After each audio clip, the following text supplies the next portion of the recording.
Le coût de la plupart des travaux que l'on réalise dans un logement destiné à la location peut être déduit du montant des loyers encaissés. Il s'agit des dépenses de réparation et d'entretien. On peut citer, à titre d'exemple, le ravalement, la remise en état de la toiture, le remplacement d'une chaudière.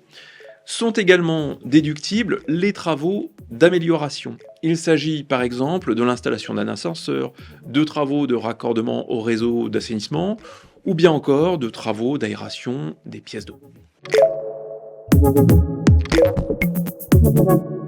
Les travaux de construction, de reconstruction ou d'agrandissement ne sont jamais déductibles. Sont considérés comme tels les travaux ayant pour effet d'apporter une modification importante aux grosses œuvres, les travaux d'aménagement interne qui, par leur importance, équivalent à une reconstruction, et les travaux d'agrandissement qui augmentent le volume ou la surface habitable des locaux existants. Les travaux de démolition ne sont pas non plus déductibles.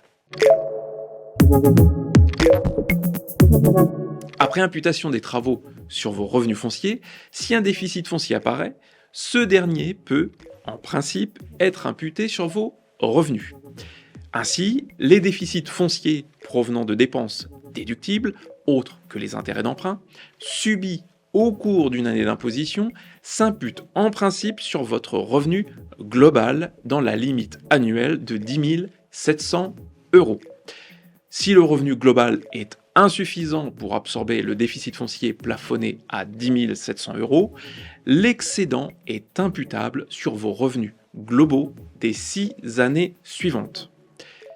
Sachant que la fraction du déficit supérieure à 10 700 € et celle qui provient des intérêts d'emprunt sont imputables sur les seuls revenus fonciers des 10 années suivantes. Attention, l'imputation des déficits n'est définitivement acquise qu'à condition que le logement demeure affecté à la location jusqu'au 31 décembre de la 3e année suivant celle de l'imputation.